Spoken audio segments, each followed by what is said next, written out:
What happens when one of comedy's biggest legends walks into what should have been a friendly morning show interview, only to find himself under attack from a host who clearly had her own agenda? The tension was palpable from the moment Eddie Murphy stepped onto the View set, but nobody, and I mean nobody, could have predicted the explosive confrontation that was about to unfold between him and Joy Behar.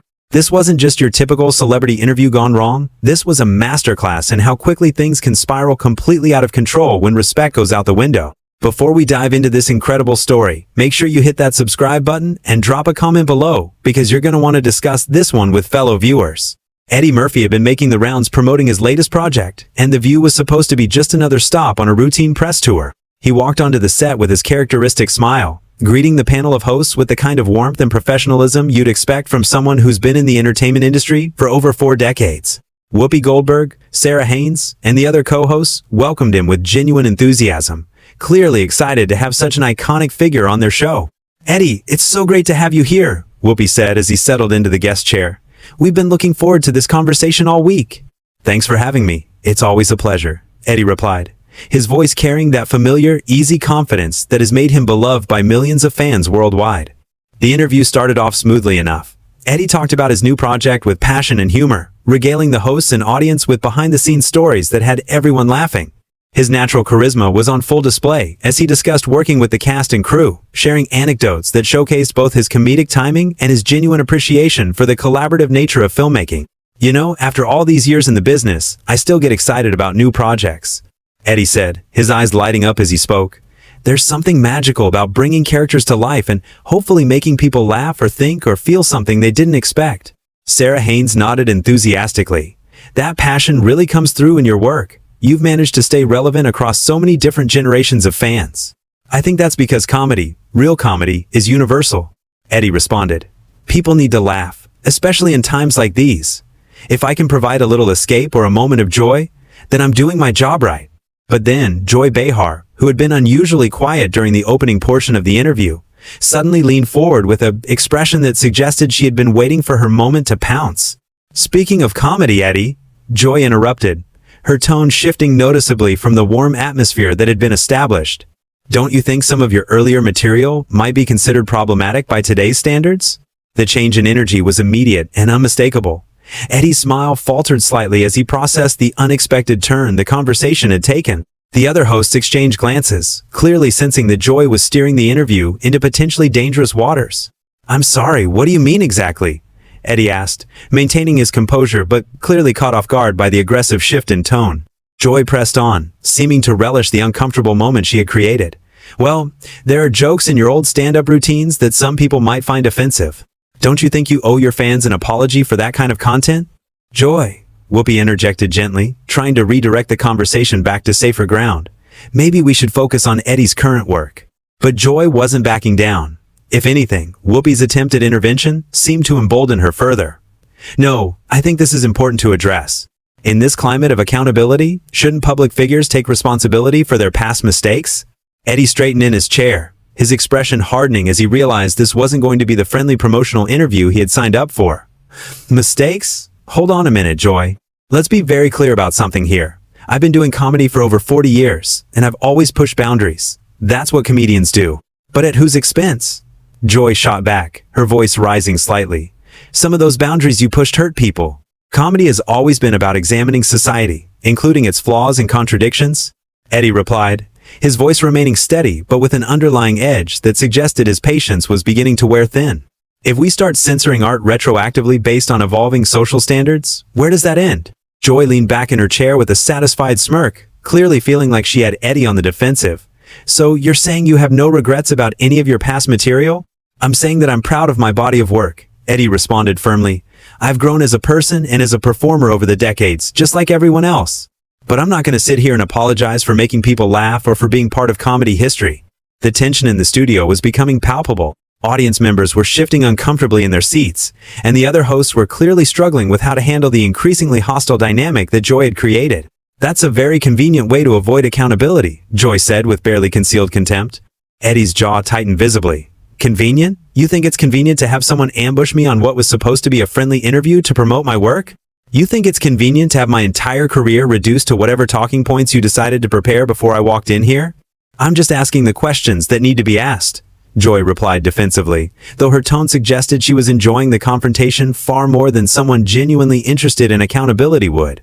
No, you're not asking questions, Eddie said, his voice rising for the first time. You're making accusations and demanding apologies for comedy that was created in a different era.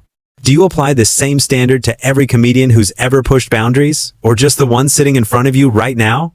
The other hosts were now visibly uncomfortable, with Sarah Haynes attempting to jump in with a peacemaking comment, but Eddie wasn't finished. Let me ask you something, Joy, he continued, turning to face her directly. Have you ever said anything in your career that someone might find offensive? Have you ever made a joke that might not age well? Because if we're going to play this game of retroactive judgment, I think it should apply to everyone, don't you? Joy's face flushed red at Eddie's direct challenge, clearly not expecting him to turn the tables on her so effectively. The smugness that had been radiating from her just moments before was rapidly being replaced by defensive anger. That's completely different, Joy stammered, obviously flustered by having her own standards applied to herself.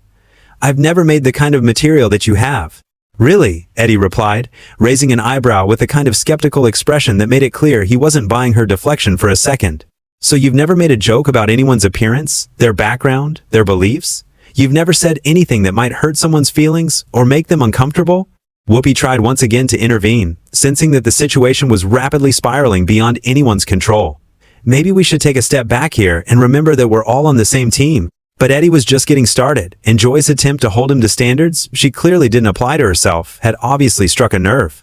No, Whoopi, I think this is exactly the conversation we need to have. Because what's happening right now is a perfect example of the double standards that are destroying honest dialogue in this country. Double standards? Joy scoffed, her voice dripping with indignation. I think you're being a little dramatic here, Eddie. Dramatic? Eddie laughed, but there was no humor in it. Joy, you literally ambushed me on live television, demanding that I apologize for my entire career. And you think I'm being dramatic for pointing out the hypocrisy? The audience was now completely silent, riveted by the unprecedented confrontation unfolding before them. This wasn't the usual controlled chaos of daytime television. This was raw, unfiltered conflict between two strong personalities with completely different worldviews. I wasn't ambushing you, Joy protested, though her defensive tone suggested she knew exactly what she had been doing. I was asking legitimate questions about accountability and entertainment. Legitimate questions? Eddie's voice was rising again, his famous composure finally beginning to crack under the pressure of Joy's relentless attacks. You came into this interview with a predetermined agenda to make me look bad, and now you're trying to gaslight me into thinking this is some kind of journalistic pursuit of truth? Sarah Haynes made another attempt to restore some semblance of civility to the proceedings. I think what we're all trying to get at here is how artists can grow and evolve while still honoring their past work. Thank you, Sarah, Eddie said, briefly softening his tone toward the one host who seemed genuinely interested in having a productive conversation. That's exactly what real growth looks like. It's not about erasing the past or pretending it never happened. It's about learning from experience and continuing to create from a place of authenticity. But Joy wasn't ready to let go of her attack strategy. Authenticity doesn't excuse harm, Eddie. Words have consequences, and public figures need to acknowledge when their words have caused pain. And there it is, Eddie said, his voice now filled with a mixture of frustration and disappointment. The assumption that comedy, by its very nature, is supposed to cause harm. Do you understand what comedy actually is, Joy? Do you understand its purpose in society? I understand that comedy can be used to marginalize people and reinforce harmful stereotypes. Joy shot back, clearly feeling like she was on solid ground with her social justice talking points. Comedy can also be used to challenge power structures, to speak truth to authority, and to help people process difficult realities through laughter, Eddie countered. But I guess that doesn't fit your narrative, does it? The other hosts were now looking increasingly desperate to find a way out of the hostile spiral that the interview had become. Whoopi, who had remained relatively quiet during the escalating conflict, finally decided to take a more direct approach. Listen, both of you, she said firmly, using the authoritative tone that had made her successful as a moderator for years. We're all adults here, and we can disagree without tearing each other apart. Whoopi's right, Sarah added quickly. There's room for different perspectives on these issues. But Joy seemed determined to have the last word, unable to resist one final jab at Eddie. I just think that when you have a platform as big as yours, you have a responsibility to use it thoughtfully. That comment proved to be the final straw for Eddie, who had clearly reached his breaking point with Joy's sanctimonious lecturing. A responsibility to who, Joy? To you? To whatever committee decides what's acceptable this week? Or to the millions of fans who have supported my work for 4 decades? To society, Joy replied pompously, apparently oblivious to how condescending she sounded. Society? Eddie's voice was now filled with incredulous anger. You think you speak for society? You think your personal opinion about what's appropriate somehow represents the views of hundreds of millions of people? I think I speak for people who believe in basic human decency, Joy said, doubling down on her self-righteous position. Basic human decency? Eddie repeated, his voice getting louder with each word. Is it basic human decency to ambush a guest on your show? Is it basic human decency to attack someone's life's work without any context or nuance? Is it basic human decency to demand apologies for art that was created decades ago under completely different cultural circumstances? Joy's face was now bright red, and her voice was shaking with anger as she realized that her attempt to put Eddie in his place had completely backfired. I don't have to sit here and be lectured by someone who built their career on offensive material. And I don't have to sit here and be attacked by someone who clearly invited me on this show under false pretenses, Eddie fired back immediately. Did you think I was just going to sit quietly while you tried to tear down everything I've worked for? Did you think I was going to smile and nod while you reduced my entire career to your personal grievances? The tension in the studio had reached a breaking point, with the other hosts looking increasingly panicked about how to salvage what had become a complete disaster. The audience was sitting in stunned silence, witnessing a level of conflict that was unprecedented in the usually controlled environment of daytime television. This is exactly the kind of aggressive behavior I was talking about, Joy said, desperately trying to regain some moral high ground in the conversation. Aggressive behavior? Eddie laughed bitterly. Joy, you've spent the last 10 minutes attacking me, my work, and my character, and you want to call me aggressive for defending myself? This is unbelievable. Whoopi made one final attempt to restore order to the chaos that the interview had become. Okay, I think we all need to take a breath here and remember that we're having a conversation about important issues. But Eddie was no longer interested in diplomatic solutions to what had clearly become a personal attack disguised as social commentary. The gloves were officially off, and Joy Behar was about to discover that she had picked the wrong person to try to humiliate on live television. Eddie stood up from his chair, his movements deliberate and controlled, but his eyes blazing with an intensity that made everyone in the studio freeze. The atmosphere had shifted from uncomfortable tension to genuine alarm as one of Hollywood's most respected figures reached his absolute limit. You know what, Joy? Eddie said, his voice now dangerously quiet in a way that somehow felt more threatening than all the shouting that had come before. I've been in this business for over 40 years, and I've dealt with critics, haters, and people who wanted to tear me down. But I have never, and I mean never, encountered someone with the sheer audacity to invite me onto their show just to ambush me with this kind of self-righteous garbage. Joy shifted uncomfortably in her seat, finally beginning to realize that she might have pushed too far. Eddie, I think you're overreacting to some simple questions. Simple questions? Eddie's voice exploded with fury, causing several people in the studio to visibly jump. Simple questions? You call attacking my entire life's work simple questions? You call demanding that I apologize for making people laugh simple questions? Lady, you wouldn't know a simple question if it walked up and introduced itself to you personally.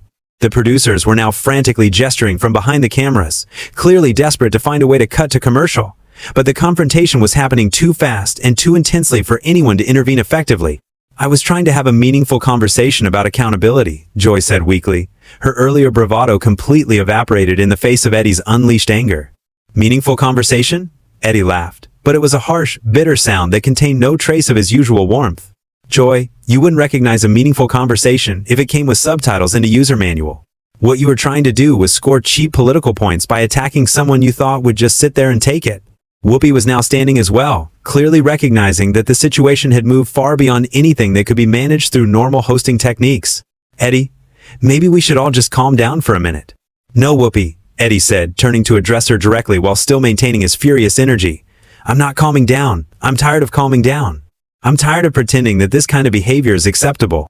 I'm tired of watching people like Joy turn every conversation into an opportunity to lecture and shame and virtue signal instead of actually engaging with ideas. He turned back to Joy, who was now looking genuinely frightened by the intensity of his response. You want to talk about harm, Joy? Let's talk about the harm you've caused with this little stunt of yours. You've taken what should have been a positive conversation about creativity and art and turned it into a toxic attack session. You've demonstrated to millions of viewers that genuine dialogue is impossible when one person comes in with a predetermined agenda to destroy the other person. I never tried to destroy you, Joy protested, though her voice lacked any conviction. Really? Eddie's voice was dripping with sarcasm. So what would you call what just happened here? What would you call spending 15 minutes attacking my character, my work, and my integrity? What would you call demanding apologies for comedy that brought joy to millions of people? If that's not an attempt at destruction, then I'd love to know what your definition of a friendly conversation looks like. Sarah Haynes made one last desperate attempt to salvage something from the wreckage of the interview. I think there might be some miscommunication happening here. No miscommunication, Sarah, Eddie said, his tone softening slightly when addressing her but remaining razor-sharp when he glanced back at Joy. This was a very deliberate and calculated attack. Joy knew exactly what she was doing when she prepared those questions. She knew exactly what kind of reaction she was hoping to provoke. The only miscalculation was thinking that I would just sit there and let her get away with it. Joy made one final attempt to regain some semblance of control over the situation she had created. I think you're being paranoid, Eddie. Not everything is a conspiracy against you. That comment proved to be the absolute worst thing she could have said at that moment. Eddie's eyes widened with a level of fury that seemed to surprise even himself. Paranoid? He roared, his voice now filling the entire studio. Paranoid? Joy, you just spent 20 minutes systematically attacking everything I've built in my career, and you want to call me paranoid for noticing? You think gaslighting me is going to work here? You think I'm going to question my own perception of reality because you say so? The audience was now completely silent, riveted by the raw emotion pouring out of one of their beloved entertainers. This wasn't just a celebrity having a bad day. This was a master craftsman defending his life's work against someone who had clearly underestimated both his intelligence and his backbone. This is exactly the problem with people like you, Joy, Eddie continued, his voice now carrying the full weight of decades of experience in an industry that had tried to tear him down countless times. You think you can say whatever you want, attack whoever you want, and then when people respond with appropriate anger, you can just dismiss them as overreacting or paranoid or dramatic. Well, I've got news for you. That game doesn't work on me. Joy was now sitting in stunned silence, clearly having no idea how to respond to the verbal hurricane that had been unleashed in response to her attempts at gotcha journalism. You know what the real tragedy is here, Joy? Eddie said, his voice finally beginning to lower in volume but losing none of its intensity. You had the opportunity to have a genuine conversation with someone who has spent 4 decades learning about comedy, about entertainment, about connecting with audiences. You could have asked about the creative process, about the evolution of humor, about the responsibility that comes with making people laugh. Instead, you chose to turn this into a political attack session because that's apparently the only way you know how to engage with the world. He paused for a moment, looking directly into the camera before delivering his final devastating blow. And that, more than any joke I've ever told, is truly offensive. The studio remained in absolute silence for several long seconds as the weight of Eddie's words hung in the air. Finally, Whoopi cleared her throat and attempted to restore some semblance of normalcy to the proceedings. Well, this has certainly been an intense conversation, she said, though her voice betrayed how shaken she was by what had just transpired. Eddie looked around the studio one final time, his anger finally beginning to cool, but his disappointment still clearly visible. It didn't have to be, Whoopi. It really didn't have to be. And with that, he walked off the set, leaving behind a stunned audience, a group of shell-shocked hosts, and one thoroughly humiliated Joy Behar, who had just learned the hard way that some people refuse to be victims of ambush journalism. If you enjoyed this incredible breakdown of what happens when someone tries to take down a legend and gets completely destroyed in the process, make sure you subscribe to the channel and let me know in the comments below, what do you think Joy Behar was really trying to accomplish with this attack on Eddie Murphy?